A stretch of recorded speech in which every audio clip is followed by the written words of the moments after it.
Welcome to the Daily Agenda. As you can see in the background, the white worm wall hangings have arrived. They're absolutely huge. 6 foot by 4 foot. Huge. Probably, I would say, probably not the size you need for a flag. Certainly not on a demonstration of anything of that nature, because it is just simply huge. It looks like literally like a duvet cover. It's so big. I want to transform this one into a wall covering, a proper wall hanging, like a tapestry, with a wooden pole, hooks and highs, etc., and just hang it on the wall as a background for the studio, as I quite like it. Looks very effective, I think, and if people don't like it, then let me know. Not that it'll actually matter, quite frankly.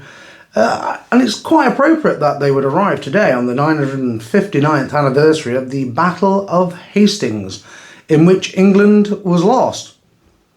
Yes, that's right, for around 300 years, really, to the Plantagenets. A brutal suppression. All these beautiful castles people remark all over the country, they're the sign of military occupation. I remember a Welshwoman said, quite unwisely, she said to me once, she said, I find it really funny, she said, how all of you English people come to Wales to pay to visit these English castles that you built. And I said, I find it even funnier that you actually find them to be English castles, because in actual fact, they're all Norman castles and a sign of your subjugation to the Normans. They're not English castles.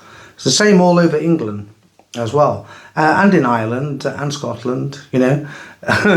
Brave art, the fantasies of the Celtic fringe nations, they're even more entertaining than those who think, the so-called English people who think English history began at the end of the 10th century. With the unification of the nation. It didn't. You know, Englishness, in truth, before that began probably thousands of years before, although not actually known as that. What we know today as the Metal Age invaders were Germanic tribes who came into Europe, and eventually they landed here on the British Isles, and this country was formed called England. Now we're in danger of losing it.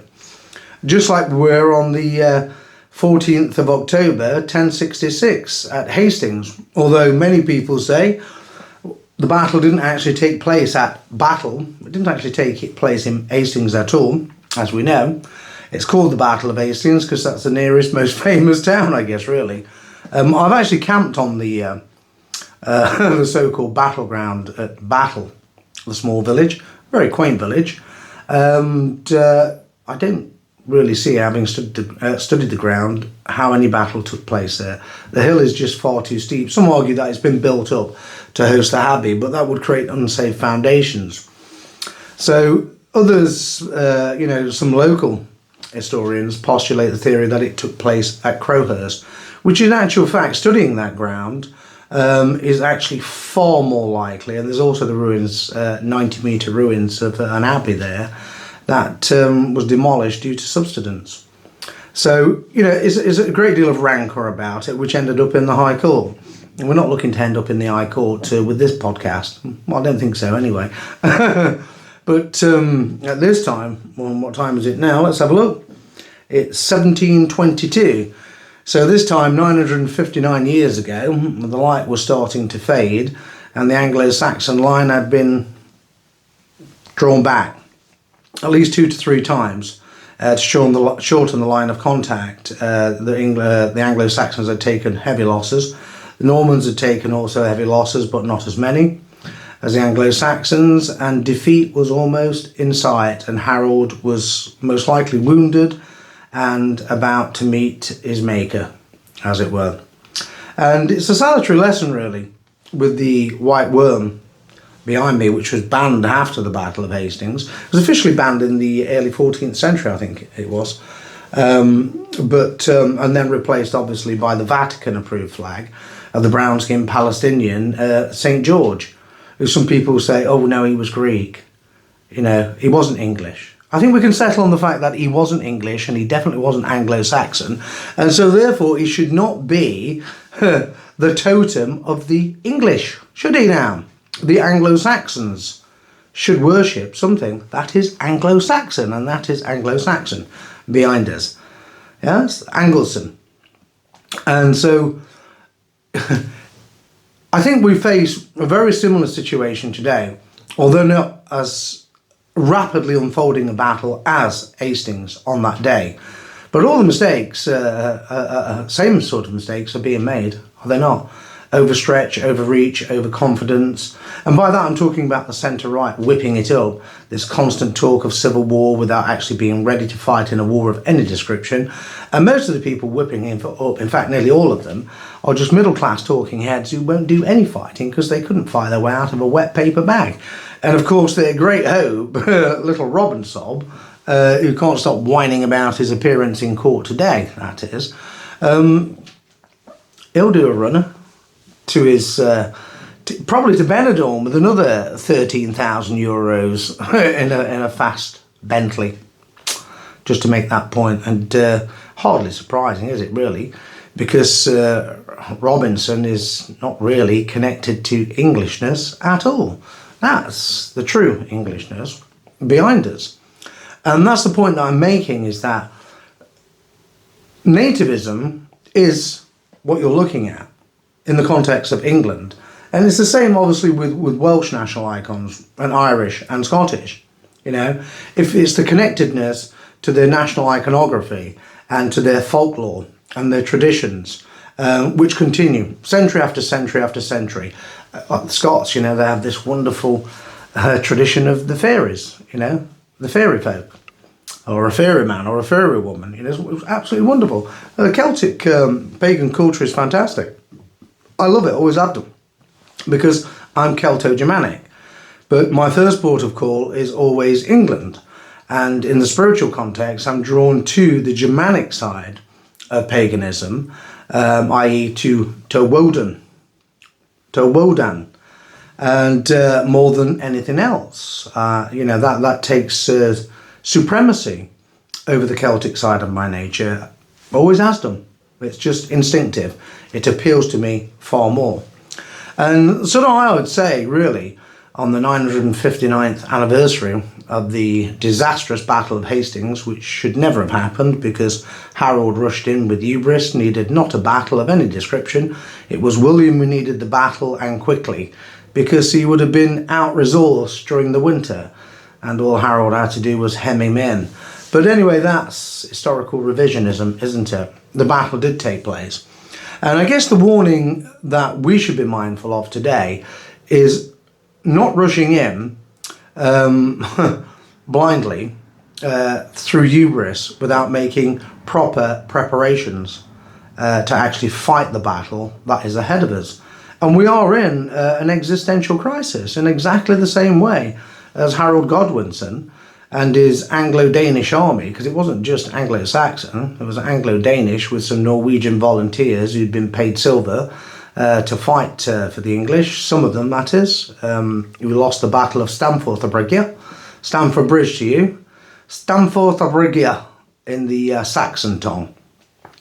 And so these were Germanic tribes largely fighting each other.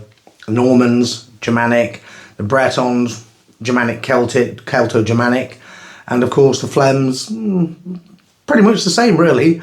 The Normans, largely Germanic with some Celtic influence. The Anglo-Saxons, so-called, primarily Germanic with some Celtic influence.